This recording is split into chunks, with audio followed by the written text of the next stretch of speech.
Well, the inspiration for the series This Is Football, I guess, came from my experience of traveling around the world as a reporter. I've written articles from more than 60 countries in my life, and just about everywhere that I've been, I've discovered that the common language, the universal language, is football.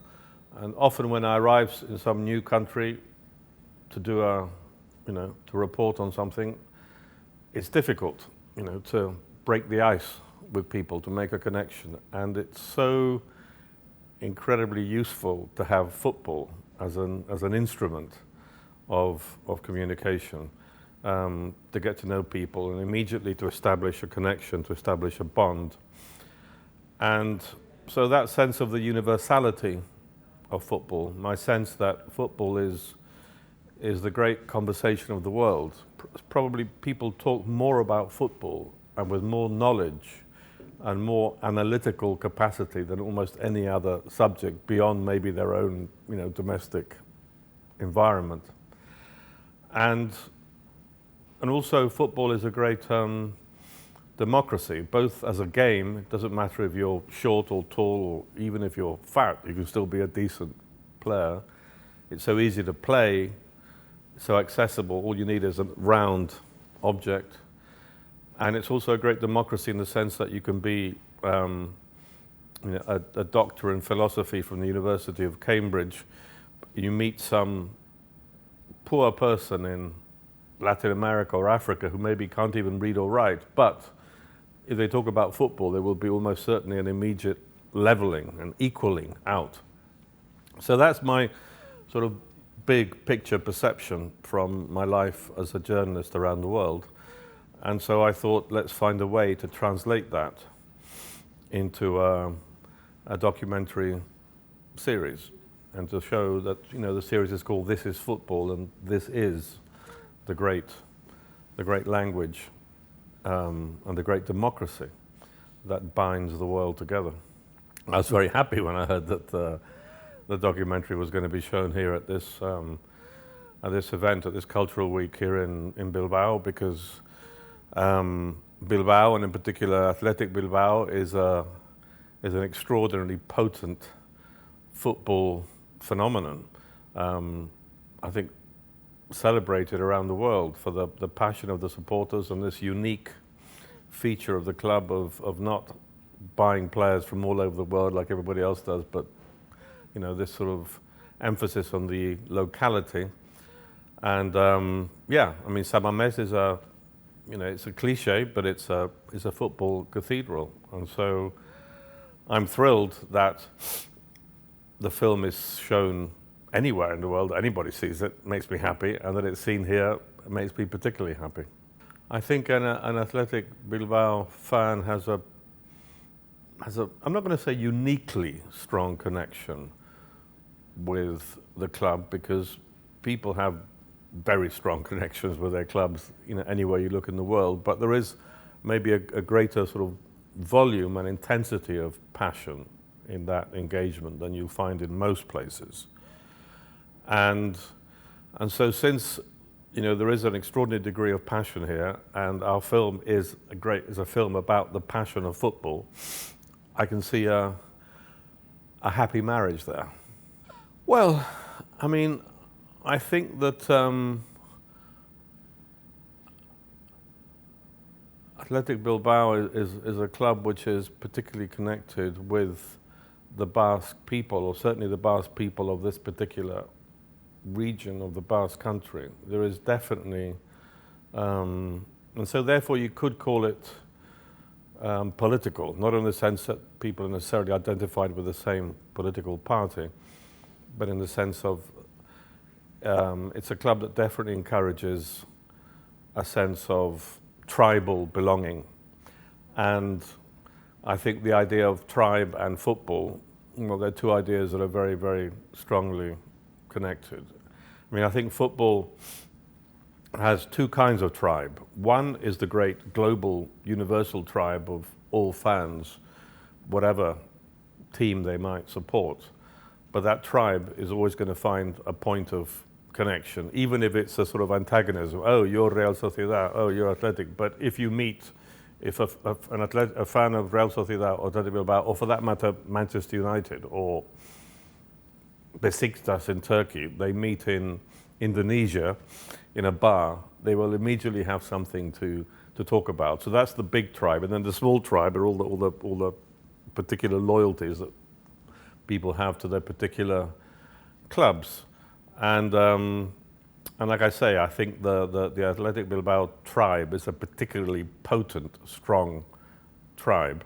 And our football series, This Is Football, definitely deals quite a lot with that tribal element in football, in the best sense of the word. I don't think that, tribes one often associates with antagonisms, even wars, but actually football offers a particularly benevolent variety of tribalism. If you consider the number of people who've died in conflicts, everything from wars to smaller scale conflicts, the number of people that have died as a consequence of the tribal clashes in football is infinitesimal compared to the number of people who died in conflicts between political tribes or religious tribes. Yes, I think, look, nothing that you do is going to compete with that furious, passionate engagement you're going to get with the football team itself. In particular, when on a match day, it's when you see it most visibly, but it's actually there all the time, present every minute of the day.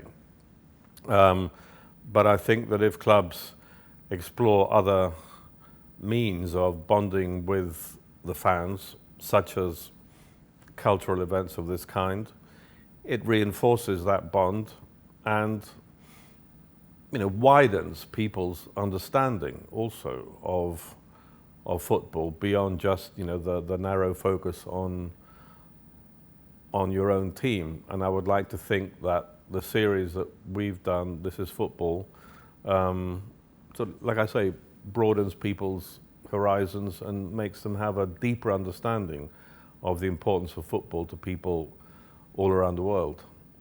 Well, I find this club absolutely fascinating, and the more that I hear about it, the more I learn, the happier I will be. I mean, it's a place I'd like to know a lot more about it than I do. I'm just aware of this club the way that people are aware of it around the world for the unique characteristics that everybody knows, but I haven't really dug deeper into it. So if in the course of my brief time here, I can deepen my understanding of this club and what it is exactly that makes it so unique, then I'll be happy. Well, I mean, let's not get too overexcited and imagine that every single fan in the UK has much of an understanding or thinks very much about Athletic Bilbao. But there will be a significant core of football fans who will be aware of, for example, the connection between the people who came from Britain here and brought the game to Spain in the first place. There is quite a sort of distinct Anglo feel to much of Bilbao, even in parts of the architecture. And there is a historic, economic connection between Britain and the Basque Country and Bilbao in particular. But I think what the core of knowledgeable fans is aware of is precisely this wonderful aberration that here you have this top club that's never gone down from the first division and yet has managed always to find its players and limit itself to finding its players within its own region of the world. And that is something that's quite extraordinary and definitely makes people think in the UK and makes people marvel. Well, I'd say that for the fans of Athletic Bilbao, I mean, it's the same as everywhere else fundamentally. You have this sort of strong tribal attachment that comes along because of circumstances of your life or where you happen to be born or where your friends or your parents, which club your parents support, and you just find yourself joining this tribe to which most people will remain attached more faithfully for the rest of their lives than anywhere else. I think in the particular thing, there is this sense of particularly strong sense of tribal identity in the Basque Country, and within the Basque Country here in Bilbao, surrounding this club, and this unique feature of only playing with players who are from this area, I think makes it a tighter bond and maybe a somewhat prouder bond than you'll find in almost any clubs anywhere else. Well, I think there's just one player that in recent years, I haven't been living in Spain all my life, so I haven't been watching this team all my life. But I mean, what just stands out for me generally is the energy and the passion and the fierce commitment of the players generally. It just seems to be a notch up on other clubs. There's something similar, I guess, to maybe Liverpool in England. Something similar, Anfield, the Kop, and San Mamés. They're clubs that really just stand out, and stadiums stand out for the passion that they generate, and the wind, the strong following wind that they give to the players, which makes me imagine that it must be tougher on Athletic Bilbao right now, this lockdown, this social distancing, the fact that the stadium's not full. I think that acts as more of a disadvantage for Athletic Bilbao on the field of play than for other clubs in Spain which have more lukewarm support.